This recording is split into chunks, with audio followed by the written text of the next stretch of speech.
Hello everybody, Mrs. Bolin here. I'm here ready to do guided notes for this week's learning target, which is 7.1. It says I can add and subtract polynomials. Before I jump into these guided notes though, right above where this video is posted in the 7.1 folder, there is a Khan Academy video titled Polynomials Intro, and I would first like for you to watch that polynomials intro video because it will give you an overview of what a polynomial is, and it will also talk about something called standard form, which will be the form that we will be putting all of our answers in today. Let's jump into 7.1 notes. I am going to use a couple different highlighters today. If you have highlighters or colored pencils, that might be helpful. Otherwise, I'll show you some other strategies for grouping some different terms today. So in step 1, today what we're going to have to do is rewrite our problem without parentheses. So rewrite without parentheses.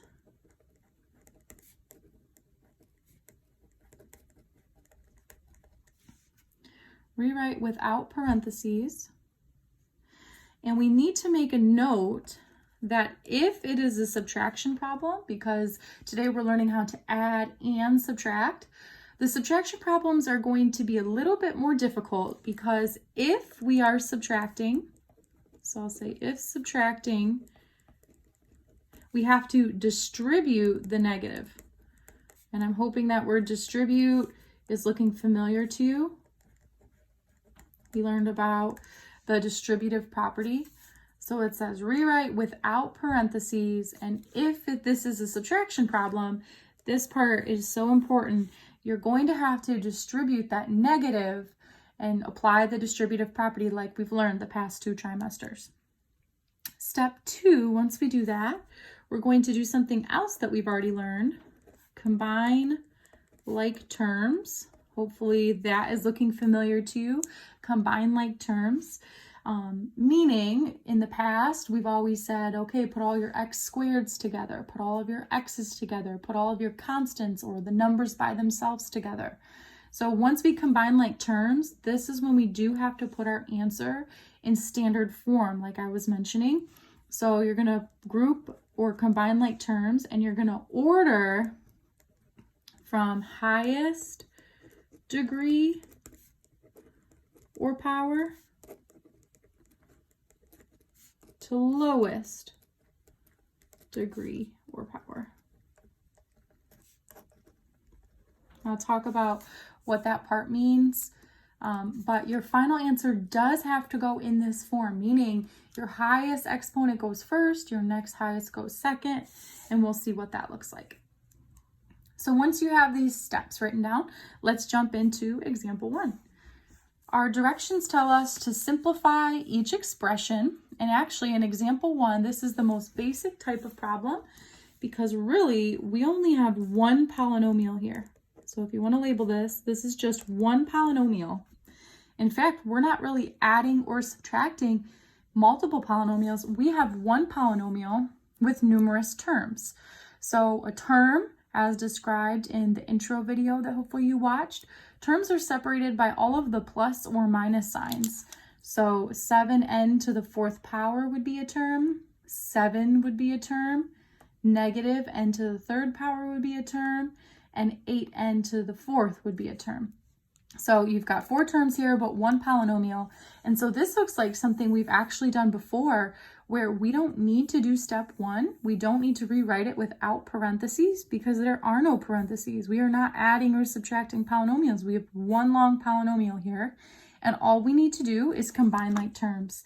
So what I like to do is I like to find the highest power first. So when I look at this, I see that I have 2n to the 4ths. I have a 7n to the 4th and an 8n to the 4th. So all I need to do is combine these. So if I have 7n to the 4th and I add 8 more n to the 4th, all I need to do is 7 plus 8, and I get 15 n to the 4. My next highest power would be this n to the 3rd, but keep in mind you do need to keep that negative sign attached to it. The sign needs to stay with it. So I would have negative n to the 3rd next. And then my leftover piece, the last term, is just this positive 7. There's my constant, plus 7. So this right here would be my final answer. You can box or circle it. So I rewrote this polynomial going from highest power, n to the 4th, n to the 3rd. This polynomial had no n to the 2nd or n term. It jumped right from n to the 3rd down to the constant, which is 7. So hopefully this combining part is looking familiar to you. But all we did was rewrite this polynomial in example 1 to go from highest degree or power down to lowest degree or power. All right, when we get to example 2, now you'll see that we do have parentheses. So this is really a polynomial plus a polynomial. So this is when you do need to apply step 1, where we need to rewrite it without parentheses. So the first thing I like to do, because often when students see parentheses, you naturally think of multiplication and you think that you're doing some form of multiplication here, and that is not the case. You're simply adding a polynomial plus a polynomial. So take a moment and rewrite this with no parentheses. So I have 5x plus 4x to the 4th plus 5x to the 3rd plus 6x to the 4th minus 4x. So just be careful when rewriting it. Make sure you don't miss any terms. So now I finished step 1. I rewrote this so that now I'm no longer adding polynomial plus polynomial. I have one long polynomial, but this is not in the right order. So I need to do step 2, and I need to combine the like terms and put it in the right order. So to start, always look for your highest exponent. So in this one, the highest exponent that I see would be 4x to the 4th, and I also have a 6x to the 4th. So if I have 4x to the 4th and I add 6 more x to the 4th, that gives me 10x to the 4th. Look for your next highest exponent, and I see that I have right here an x to the 3rd. So 5x to the 3rd. I don't have any other x to the 3rds to combine it with, so I'll just keep it 5x to the 3rd. And then lastly, I see 2 more terms that I can combine. I have a 5x and I have a negative 4x. Be very careful and make sure you include that negative sign. That is definitely a part of it, because we're not doing 5x's plus 4x's. We're doing 5x's minus 4x's, which gives me plus 1x. It's up to you if you choose to write the number 1 in front of x. In the previous trimesters, we learned that you can write the number 1, but if you do not write the number 1, it's implied. If there's an x there, there is an implied 1 in front of it. So this would be our final answer. You can double check that it goes from highest power down to lowest power. So right here in example 2, we added 2 polynomials. Addition is the easier of the two. Example 3 is now subtraction. So it's not that subtraction is really hard, but it looks a little bit different. So we can label this one, I'm doing a polynomial minus a polynomial. And again, I can tell because I see the polynomials are grouped inside the parentheses to separate them, and then I see a subtraction sign. We made a note at the top of our page. We said that if we are subtracting, we're subtracting 2 polynomials, I have to distribute this negative. So distribute means whenever you have a number, so if you want to think of it, this is like saying negative 1. You can write it there, or you can just know that when you distribute a negative, it ends up changing all of your signs. So I need to distribute this negative, or this negative 1, to each term. And again, the terms are separated by addition or subtraction problems. So I'm doing negative 1 times m to the 3rd, negative 1 times 4, negative 1 times 7m to the 4th. My first polynomial is staying exactly the same. I don't need to do anything to that one. So I can start the problem off by writing 5 plus 6m to the 3rd. So my first polynomial stayed the same. But now when I am trying to drop the parentheses, I'm going to have to distribute this negative 1. So I will do negative 1 times m to the 3rd, and that gives me negative 1 m to the 3rd. Negative 1 times positive 4 gives me negative 4. And negative 1 times 7m to the 4 gives me negative 7m to the fourth. So again, when you distribute a negative sign or a negative 1, all it does is change the signs. If it was positive, it turns to negative, and vice versa. If it was negative, it turns to positive. So we did step 1. We dropped our parentheses in the problem, and we did that by distributing the negative 1 because it was subtraction. So in step 2, we now need to make this look better. We need to combine all of the like terms, and we also need to put it in the right order so that it goes from highest power down to lowest power. So first I'm going to go ahead and I'm going to look for my highest power. It looks like right here I've got negative 7m to the fourth. So I'm going to go ahead and write that one first. Negative 7m to the fourth. Next up, I see that I have 2m to the thirds, 6 and a negative 1. So that means I'm doing 6 minus 1 to get plus 5m to the third. And then lastly, I also see that I have 2 constants that I can combine. I have a 5 and I have a negative 4.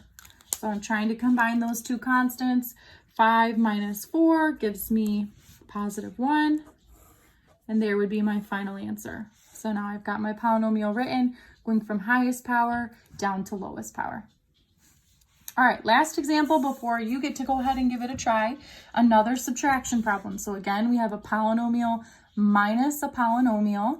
And we know that if we want to drop these parentheses to write it as one long polynomial, we have to distribute this negative. So it's up to you. You can write it as a negative 1 if that's helpful, but you are going to have to distribute it to the second polynomial. You cannot forget this step. If you forget to distribute this negative, when you rewrite it, you would really be doing an addition problem. So what makes this a subtraction problem is the fact that you're distributing the negative. So my first polynomial stays the same. I can just rewrite it. 4m to the fourth minus 6m plus 7. And now for my second polynomial, I'm going to distribute this negative. Or if you want to, like we did in the previous example, you can write a 1 in there. So I'm distributing a negative. Negative times 8m gives me negative 8m. A negative times negative 8 turns it to a positive 8. And a negative times negative 2m to the 4 gives me positive 2m to the 4. So I'm done with step 1. Step 2 tells me I've got to combine like terms and I've got to put it in the right order. So always start with your highest exponents.